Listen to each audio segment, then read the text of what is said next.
Tough luck there. It's not quite where we'd want to be on the grid, but chin up, it's not the end of the world.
New drivers, new cars and a new Formula One season. But it's the same Albert Park that we've come to know and love for more than 2 decades now that hosts the first round of a 21-race championship, taking us from here in Melbourne, Australia, across the globe before we eventually reach the season finale at Yas Marina Circuit in Abu Dhabi. So here we are at Albert Park Circuit. 3.3 miles of public roads, closed for the weekend of course, make for a bumpy surface with little undulation. There are 16 corners around the lake with the best passing opportunities coming at turn 1 and turn 3. We have plenty of changes to the sport this year with the addition of new safety features, the return of France and Germany in an expanded 21-race calendar and more tyre compounds than ever before. And of course, we have some big car manufacturers back in the sport too, with Alfa Romeo and Aston Martin returning as title sponsors for Sauber and Red Bull respectively.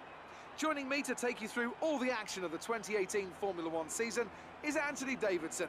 Great to have you with us. Thanks, Crofty. Always happy to be here. I'm looking forward to getting underway. Last year was Mercedes' 4th Constructors' title in a row, although for the first half of the season, it was absolutely neck and neck with the Ferraris. Hopefully this year we can see the chasing pack take that final step, as I'd love to see a championship contest all the way up to the final race in Abu Dhabi. Another story to keep an eye on is the relative performance of McLaren and Toro Rosso, who have exchanged power unit suppliers this year. And given the additional restrictions on engine components, they need to be strong in terms of both performance and reliability. So before the off, let's remind ourselves of yesterday's qualifying session with a look at the starting grid. Sebastian Vettel will start on pole. Fantastic qualifying from the multiple world champion. And it's Lewis Hamilton alongside. Looking down the rest of the grid, we have Raikkonen, Bottas, Daniel Ricciardo and Verstappen, Grosjean, Magnussen, Alonso and Sergio Perez, Hülkenberg, Gasly, Stoffel Van Dorn and Leclerc, Ocon, Stroll, Marcus Ericsson and Carlos Sainz, Hartley and Taylor. And now it's time to head down to the track. We can do a lot better than this. Come on.